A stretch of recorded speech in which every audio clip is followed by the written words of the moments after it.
Sir అసలు digestion problem ఎందుకు వస్తుంది సార్? డైజెషన్ ప్రాబ్లం అంటే మీకు ఎక్కువగా ఫుడ్ సమస్యల వల్ల వస్తుంది.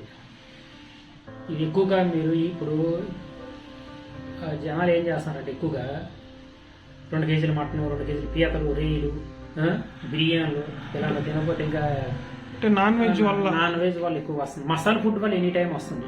అది కూడా ఎక్కువ ఈ టేస్ట్ వాళ్ళు ఏం చేస్తారు, ఎంత తినవలసిన వాళ్ళు ఎంత తింటుంటారు కదా, పట్టకపోయినా తింటుంటారు. ఎక్కువగా తినడం బట్టి అది ఎక్కువగా వస్తుంది. ఆ సమస్య మాత్రం వస్తుంది. ఒక్కోసారి ఇప్పుడు 2-3 days కొంతమందికి అదే బాత్రూమ్ రాకుండా ఉంటుంది.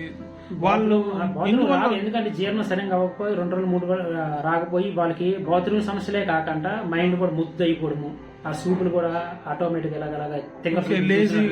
లేజీగా ఉండడం చేస్తాను. సార్ దీనికి ఏమన్నా టిప్స్ అంటే ఏమన్నా చెప్పండి సార్. ఎక్కువగా ఫుడ్ లోను అంటే మనం లైట్ గా వేడి ఫుడ్ లోను ఉలవల సారు కానీ వేసుకుని ఉలవలు సారు వేసుకుని తింటే అది కొంచెం ఫ్రీనెస్ అయ్యి పేగుల్లో కూడా ఉలవ సారు చాలా బాగా పెడుతుంది.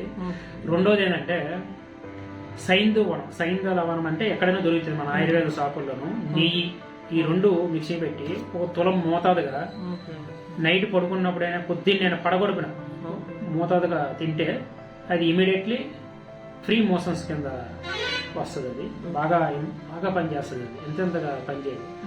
రెండోది ద్రాక్ష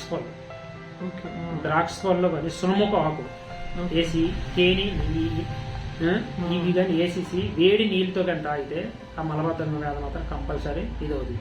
బాగా ఈ సైంధవ లవణం మాత్రం ఇంపార్టెంట్ గా పనిచేస్తుంది. అంటే 2 days మోషన్స్ రాకపోయినా 3 days రాకపోయినా సైంధవ లవణం నెయ్యి 2 మిక్సింగ్ చేసుకొని తింటే ఇసాను కూడా జయించే శక్తి ఉంటుంది. పేగుల్లో ఉండే ఇసం మలబద్ధంలో ఉండే గ్యాస్ సంబంధించిన కొన్ని ఉంటాయి, దానికి సంబంధించిన ఇంపార్టెంట్ మాత్రం బాగా పనిచేస్తుంది.